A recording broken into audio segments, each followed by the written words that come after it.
To prevent an outbreak, South Korea detects its first confirmed case of African swine fever at a farm near the inter-Korean border. All the details coming up in just a moment. The finger-pointing intensifies and oil prices shoot up. It appears the US is preparing to blame Iran for the drone attacks on oil fields in Saudi Arabia. President Trump says the US is not looking to retaliate until he has definitive proof it was Tehran. Plus, President Trump declines to comment on a report Kim Jong-un invited him to North Korea. But regardless, says conditions are not ready yet for such a visit. The State Department says it's ready anytime, anywhere for working-level talks. So we start today with South Korea's first confirmed case of African swine fever. Now, we first got word of this just a few hours ago, and it's making waves here in South Korea, as you would expect. We have our Kim Jae-hee on the line to give us the details. So, Jae, this is a big deal because the authorities here had been really moving heaven and earth to try and prevent this from happening, but to no avail. Yes, Mark, as you said in your headlines, there have been months of quarantine efforts to attempt to stop an outbreak of the highly contagious animal disease. The first case of African swine fever was detected at around 6 p.m. Monday at a pig farm in Paju, northwest of Seoul, near the inter-Korean border. This comes just 4 months after the first case was reported in the north. At a press briefing an hour ago by South Korea's Agriculture Ministry, a couple of hours after the first reports started coming in, it was announced that a 48-hour lockdown has been imposed on all pig farms across the nation. The measure aims to prevent any animal, workers, or farm equipment being moved to other farms or facilities, potentially spreading the disease. The ministry added those already en route to other places must find a temporary place to sit out throughout the duration of the lockdown period. The ministry also said authorities are undertaking a thorough inspection in a bid to discover the cause of the outbreak, but didn't mention whether any pigs have been culled or affected farm yet.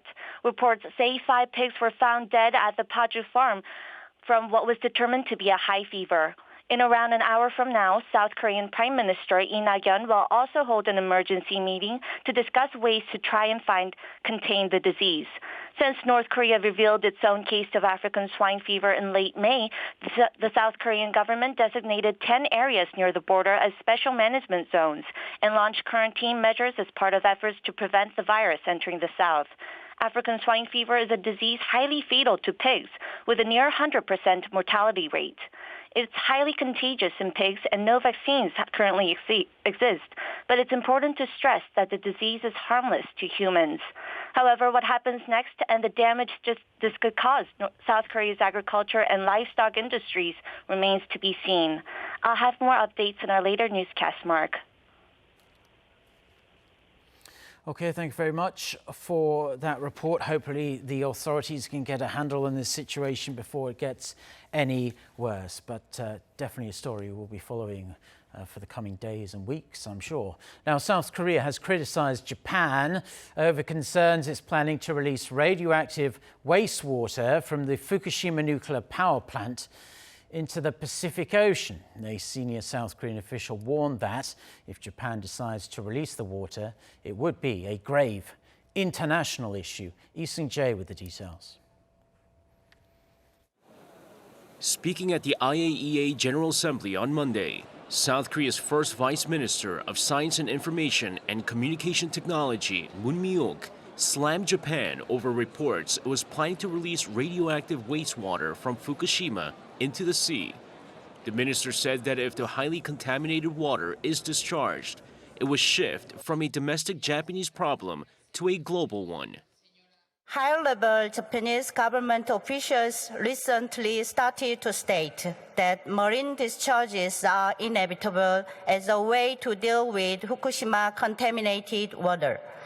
In case when it is discharged into ocean, management of Fukushima contaminated water is no longer Japan's domestic problem, but a grave international issue that can affect the whole global marine environment.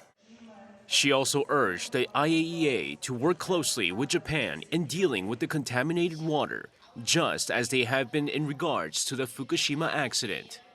But the South Korean official said what's more important is Tokyo's role in taking responsibility for the water. What we need the most is that Japan should take substantive and transparent measures and actions. This also be done for health, safety, and environment protection.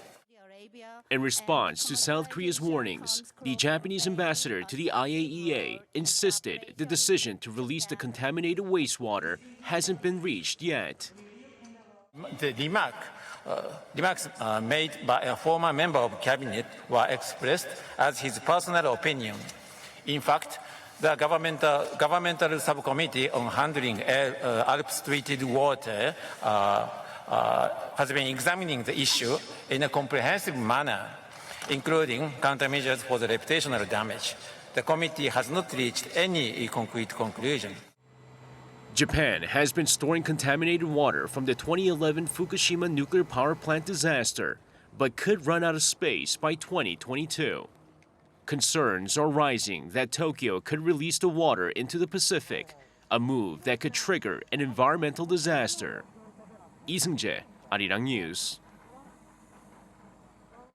Now, US President Donald Trump has talked about the possibility of holding a third North Korea-US summit before the year is out, but he says it's not yet the right time for him personally to visit Pyongyang. At the lower level, though, the State Department says it's ready to resume working-level talks with North Korea at a time and place agreed by the two countries. Kim Hyo-sun with the details. U.S. President Donald Trump says he's not yet ready to visit North Korea to hold summit talks with North Korean leader Kim Jong-un. Speaking at the White House on Monday, Trump said it's not yet the right time to visit Pyongyang. Probably not. I don't think it's ready. I don't think we're ready for that. I would do it sometime, at a later future. And depending on what happens, I'm sure he'll love coming to the United States also. But no, I don't think it's ready for that. I think we have a ways to go yet. His remarks come as Kim reportedly invited Trump to visit Pyongyang in a letter sent in August. Citing an unidentified source, Reuters explained that in his letter, Kim spoke of his desire for a third summit while extending an invitation for Trump to visit North Korea.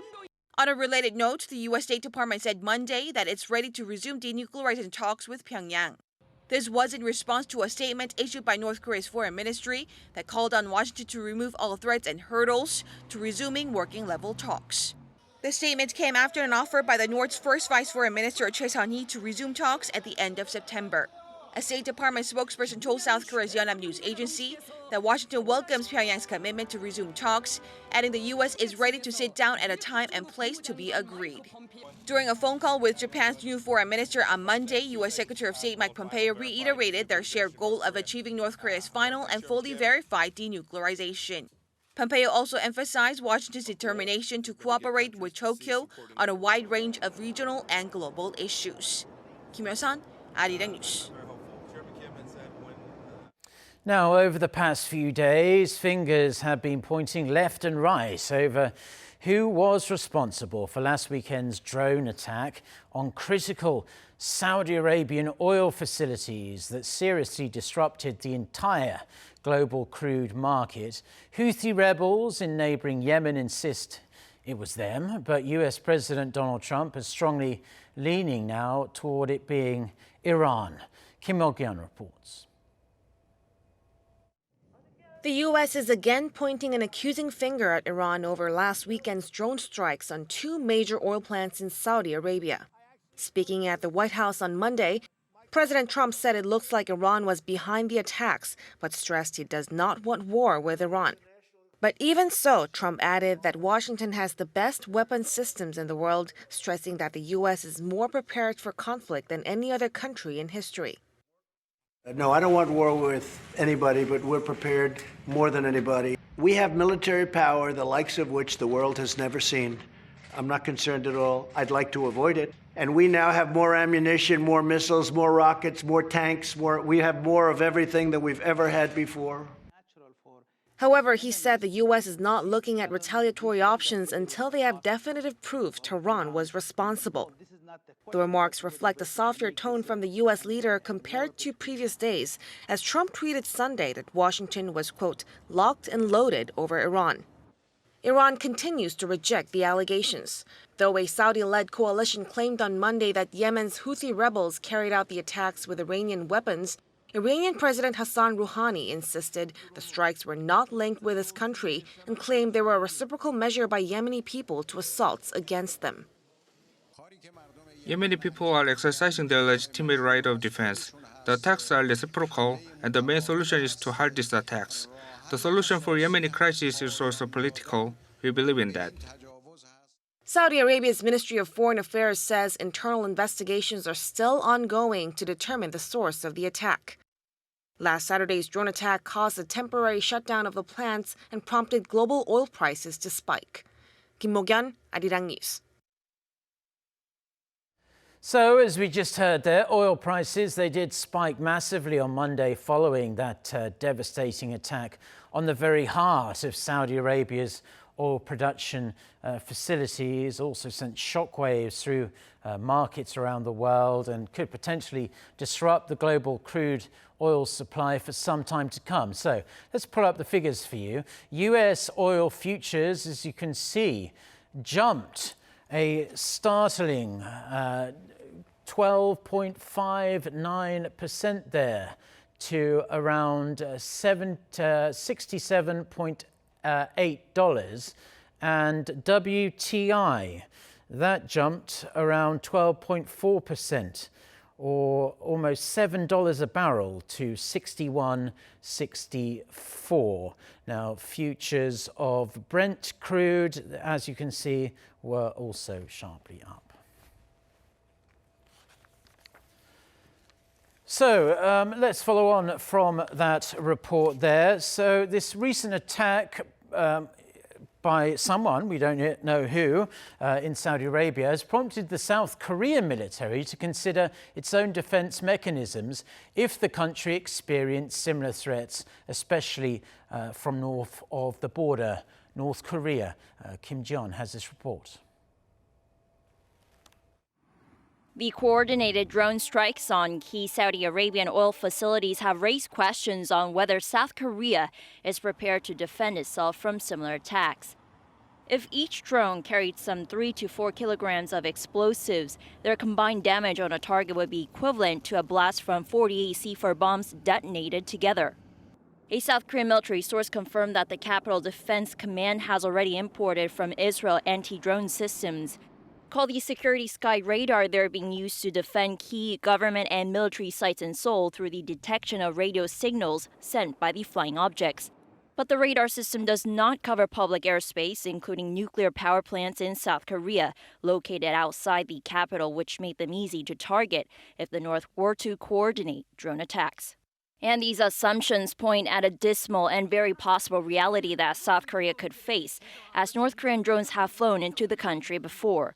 Many times they go undetected, especially since the unmanned aerial vehicle's wings are shorter than 3 meters. Moreover, advanced drones feature fixed wings instead of rotary ones, making it difficult to detect with the current radar systems. In August, a drone believed to be from the north was spotted near the Kori nuclear power plant in Busan. In 2014, crashed drones believed to be from the north were found on the island of Baekneungdo and Paju City. Another one was caught in 2017 near the military base of Seongju, trying to take photos of the THAAD U.S. anti-missile system. Kim Ji-yeon, Arirang News.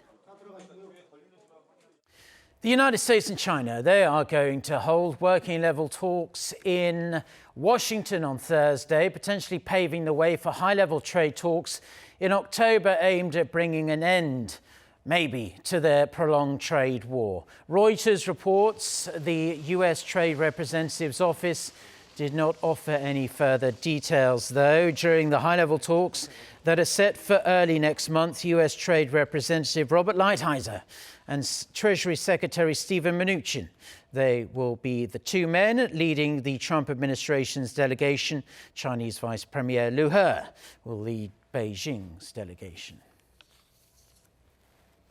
The Seoul Central District Court issued an arrest warrant late Monday for a relative of South Korean Justice Minister Jo Guk over allegations of the Jo family's suspicious investments into a private equity fund. The relative, also with the surname Jo, is at the centre of the allegations. He was arrested at Incheon International Airport last Saturday on embezzlement and other related charges after spending around a month overseas. He's believed to be the de facto owner of Co-Link Private Equity. Jo Guk's family, including his wife and children, invested a combined $1.2 million into said fund.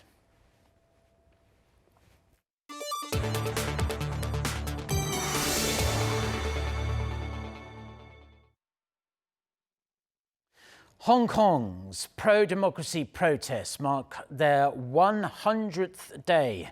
They did so on Monday. The widely detested extradition bill that sparked the chaos in the first place has now been formally withdrawn. But the longest protest in Hong Kong's history still, it seems, has plenty of wind in its sails. For more on this and other news from around the world, let's turn to our Kim Da-mi. So Da-mi, tell us more. Right, Mark. What began as a peaceful march against the extradition bill has evolved into a rallying cry for greater democracy in Hong Kong. Demonstrations now focus on 5 demands, including greater democratic freedoms and an independent inquiry into allegations of police brutality. Even after the former withdrawal of the extradition bill, tensions between demonstrators, Hong Kong police and Beijing remain high following weeks of violence, union strikes and airport shutdowns. Despite protesters' efforts to seek global attention and international support, Beijing argues Hong Kong is a part of China's internal affairs. Chinese Foreign Ministry spokeswoman Hua Chuning on Monday criticized Hong Kong student activist Joshua Wong for calling on the U.S. to back the protesters. Saying that Chinese people begging for foreign intervention was ugly, she noted those born in Hong Kong and with Chinese nationality are Chinese citizens, regardless of whether or not they hold British passports. Last week, Wang urged the Trump administration to include a human rights clause in any trade agreement with China and to pass the Hong Kong Human Rights and Democracy Act. British Prime Minister Boris Johnson is still attempting to reach a long-shot Brexit deal, even after rather unproductive talks with the EU's chief Brexit negotiator. During lunch with European Commission President Jean-Claude Juncker in Luxembourg on Monday, Johnson only reaffirmed that the UK will leave the EU on October 31st as scheduled, with or without a withdrawal agreement. The European Commission insists it's Britain's responsibility to come up with legally operational backstop solutions, but stressed such proposals haven't been made yet. With less than 7 weeks until Britain is due to leave the EU, Johnson has yet to reach a Brexit agreement with Brussels. Luxembourg, the host nation for Monday's talks, described the current situation as a nightmare. American fantasy drama Game of Thrones has once again been recognized for its incredible production quality and casting, snatching 10 awards at the 71st Creative Arts Emmy Awards. The HBO smash hit earned Emmys for sound effects, costumes, makeup, and more. The television awards equivalent of the Grammy Awards, the Emmys recognize and honor TV shows' technical and other production achievements. Nominated for a record 32 Emmys, the final number of awards Game of Thrones takes home will be revealed at the main Emmys show on Sunday.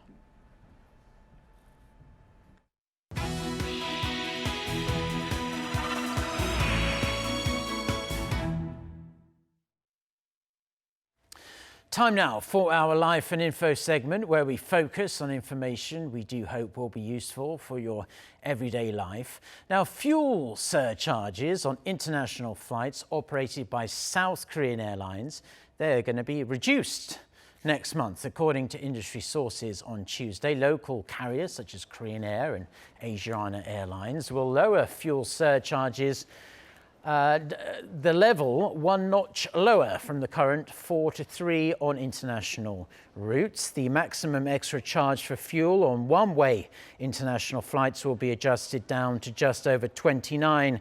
The surcharges are based on distance. When the average Singapore benchmark jet fuel price exceeds 150 cents a gallon.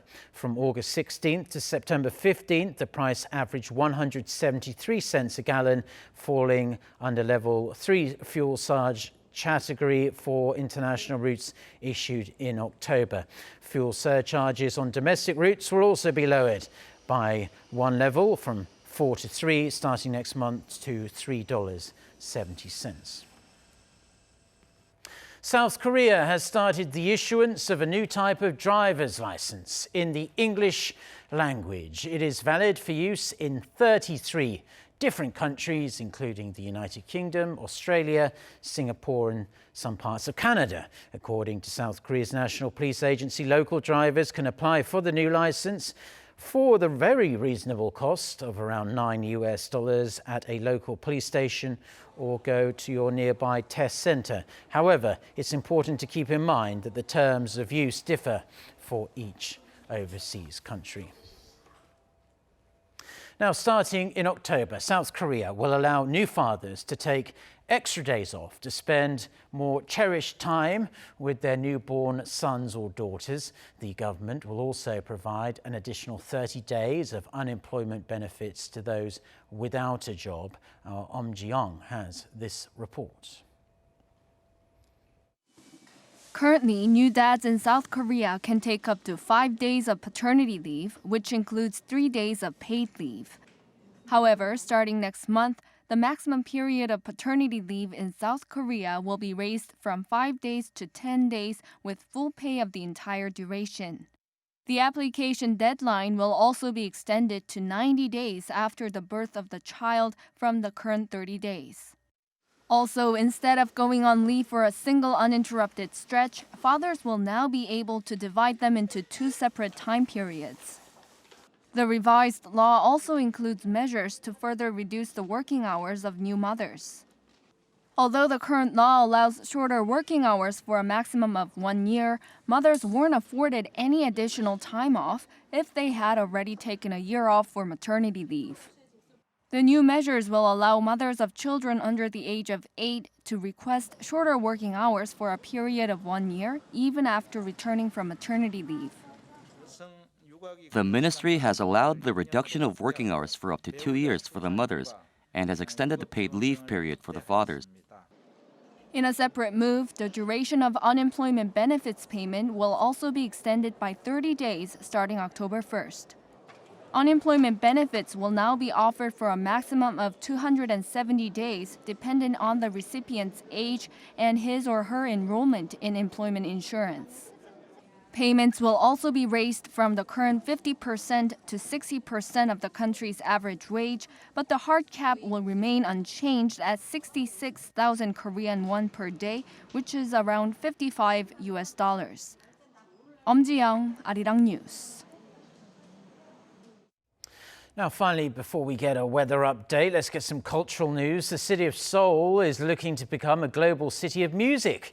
Seoul plans to create 4 times the number of public music institutes by 2023 so that people can learn new instruments and enjoy music shows closer to their homes. The city will also stage 6 global-scale music festivals each and every year. Festivals such as the Seoul Drum Festival, Indie Music Festival, and Seoul Traditional Music Festival will be held throughout the year, hopefully attracting even more visitors to the South Korean capital. The first of those festivals will be the Seoul Music Festival, held at Gwanghamun Plaza in the downtown part of the capital from September 28th.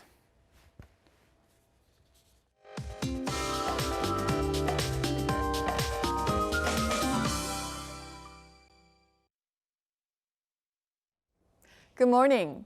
Pleasant autumn weather is in the forecast for most regions. As long as you're aware of big temperature differences between lows and highs, which can be as wide as 10 degrees Celsius, you will enjoy another fine day under bright skies. But UV rays can be strong during the day. Those in certain parts of the country especially will have to cope with very high UV rays, so make sure to protect yourself from the sun. The thick fog in inland regions has cleared and highs will soar fast to the upper 20s in most parts of the country. And it's going to be another warm afternoon, Seoul rising to 28 degrees, Gwangju at 29. The days are getting shorter and the weather is getting cooler. Take well care during the change in the seasons by eating with the season and getting adequate sleep. In fact, it will get chillier as the week goes on. That's Korea for you, and here's the international weather for viewers around the world.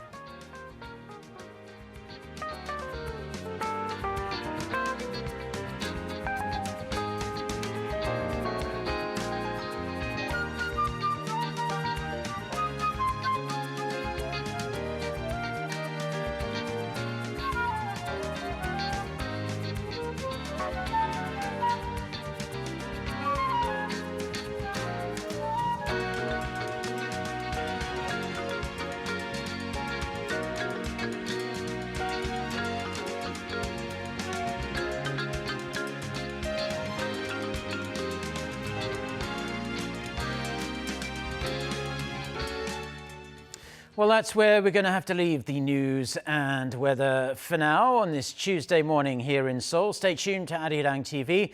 And a reminder that our next newscast is coming up at noon Korea time in around an hour and a half from now. So until then, goodbye.